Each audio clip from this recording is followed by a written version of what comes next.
Good evening, hikers, and thank you for joining another broadcast of Acadia After Dark's Park Updates here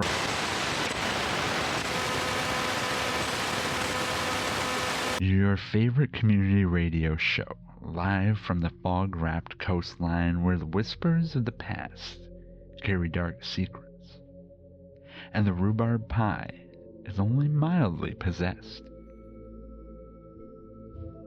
Kids are heading back to school, and no one is more thrilled than the local black-eyed children, who spent the summer terrorizing unsuspecting visitors to our beloved national park.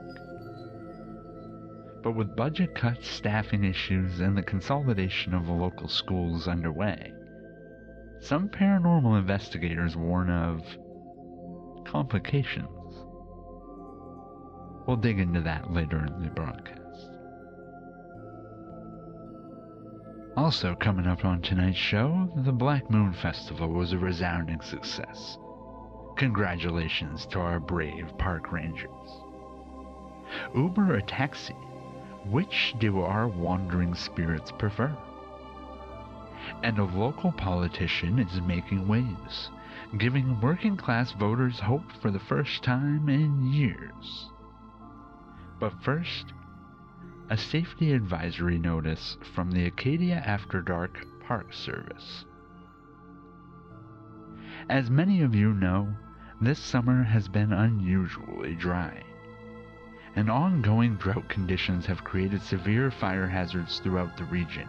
In response, several surrounding towns have enacted a temporary ban on open burning to prevent another catastrophe, like the fire of 47.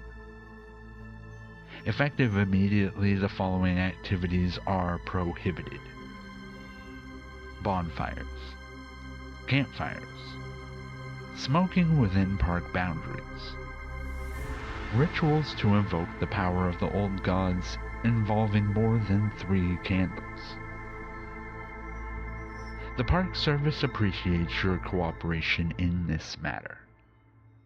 We remain hopeful that the rains will return in time for the autumn season. Because let's be honest, it's not really fall without a good old-fashioned sacrificial pyre. This year's Black Moon celebration was a spectacular sight, drawing locals and visitors alike into its shimmering madness. What followed was a frenzied cacophony of human indulgence, an unforgettable experience, assuming you're among the few who retain the ability to remember it. As we all know, the Black Moon's influence renders most humans blank vessels, their memories scrubbed clean, their minds left open for occupancy. Whether the Black Moon chooses to inhabit those vessels is, of course, entirely up to the moon. We did manage to speak with one eyewitness, 8-year-old Elsie McKinnon of Tremont, who claims to remember everything about the Black Moon Festival. Her parents say she hasn't slept since. According to Elsie, it wasn't a moon, it was a mouth. And it sang, not with words, but with colors. I saw my grandpa dancing with a deer made of smoke. Then the deer turned into a woman, and the woman turned into a lighthouse. I think the lighthouse is still watching me. Park officials have not confirmed the veracity of Elsie's account, though they did note a sudden spike in lighthouse-related anxiety among local children. Her drawings have been submitted to the local historical society for further study, and she's been gifted a complimentary Park Service blanket woven with protective sigils and ethically sourced wool. We'd now like to take a moment to thank our brave park rangers, who successfully pushed the Black Moon back into the void from which it came, just moments before it could gain a foothold in our realm. The courageous acts of Dave, Kara, and Andrew must have been valiant. We truly wish we could recall what those acts were, but it's hard telling, not knowing. In other news, local taxi services are facing stiff competition from recent expansion of Uber, which has begun operations in our area. Longtime residents may recall the familiar faces behind the wheel of our local cabs, though in recent years those drivers have grown scarce. Many now refuse to operate after sunset. Some of you may even remember the town meeting where it was officially declared a civil offense to dispatch drivers to Route 182. This followed a series of unfortunate incidents involving a certain group who thought it amusing to send unsuspecting cabbies to pick up Catherine as she stalked the roadside during foggy evenings. Interestingly, gig workers such as those with DoorDash and Uber seem to have no such reservations. Perhaps it's the lack of binding contracts. Perhaps it's the absence of institutional memory. Whatever the reason, ride-share services are quickly becoming the preferred mode of transportation for many inhabitants of our fine state, including those who dwell in the Afterdark. In fact, it's been confirmed that Catherine herself has used Uber at least a handful of times. Why she would summon a car when she typically gets a ride whenever she wants through other means is unclear. Here's an excerpt from Catherine's Uber review that we were able to find. Driver was quiet. Car smelled like fear. Took the scenic route through the Vale. I arrived exactly when I meant to. Would recommend. 5 stars. Park officials have not confirmed the identity of the driver, though a 2007 Toyota Corolla was found idling near the marsh, radio tuned to static, doors locked from the inside. No sign of the driver. Just a bottle of pond water on the back seat and a receipt for $32 worth of Taco Bell. More to come, as this is a developing story. Next up, we turn our attention to a local man who's shaking up national politics by challenging a sitting state senator, whose name we won't mention out of respect for the village children she's known to abduct and carry off in her massive sharpened talons. You know the one. In these divided times, it's refreshing to see someone step forward who's truly down to earth and understands the struggles of everyday constituents. We need leaders who represent not just our interest, but our ideals, and who aren't afraid to fight the hard battles. Well, folks, Gregory Planter has all that and more. A veteran, a husband, and a working-class citizen, Gregory isn't just ready to go toe-to-toe with the powers that be. He's already faced worse. His experience as a necromancer during the Great Upheaval will surely prove invaluable when confronting the soulless ghouls currently haunting the halls of Washington. And unlike most candidates, Gregory knows what it's like to juggle the daily grind. He holds down a regular 9 to 5, providing a vital service to our community. Without our local necromancers, we'd be overrun with all manner of undead horrors. And let's be honest, no one wants that. They're slow-moving, they smell weird, and the way they stare, it gives me the heebie-jeebies.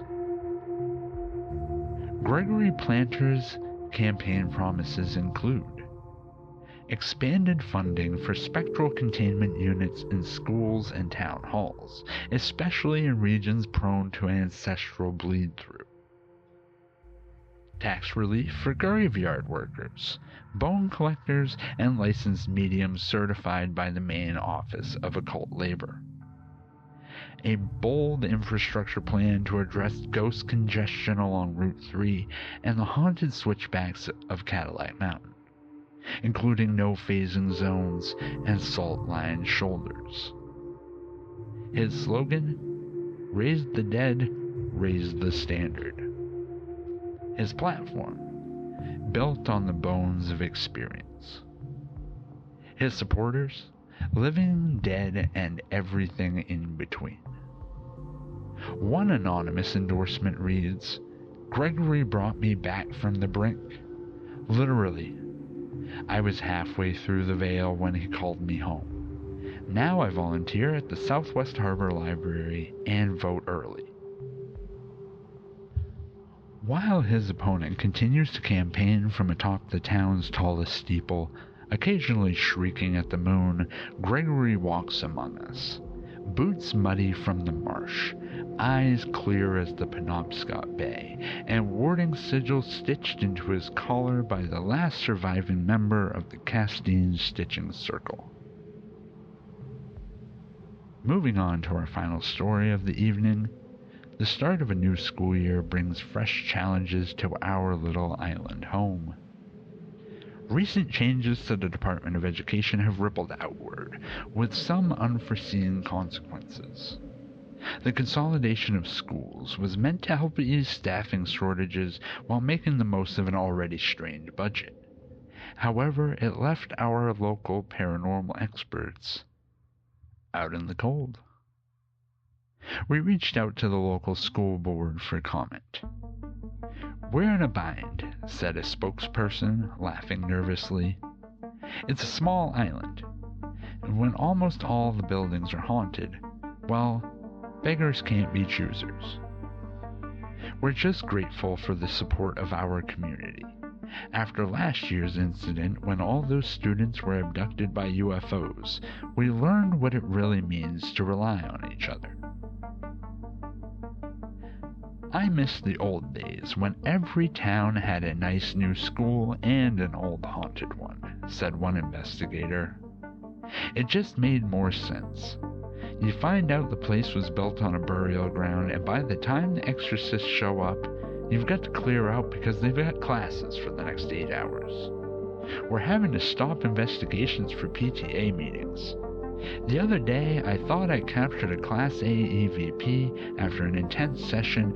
Turned out, it was just one of the teachers crying in the bathroom. It's messed up." Some members of the community have offered a creative solution to the issue by suggesting the school district employ the investigators. It's not that weird an idea if you think about it. We always need substitutes, and it would make children feel so much better knowing that they were in the hands of qualified professionals, said the spokesperson for the school board. "We need people who've dealt with those types. I mean, not those types. I mean the other ones. You know? The ones with the eyes like inky black tide pools at midnight. Still, bottomless, and full of things that don't belong. Voices like old fishermen muttering through waterlogged radios, half in English, half in something older. And that smell like wet cedar, low tide, and something sweet rotting in the sun.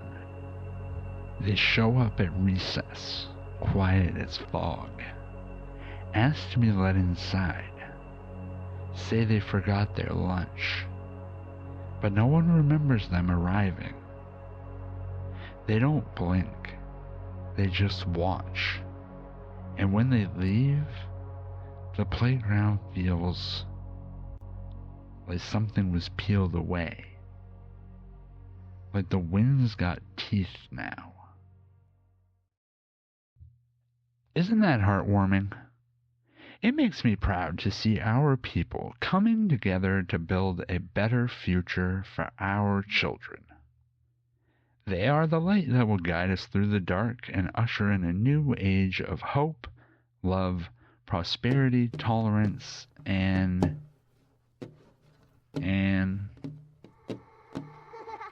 hold on.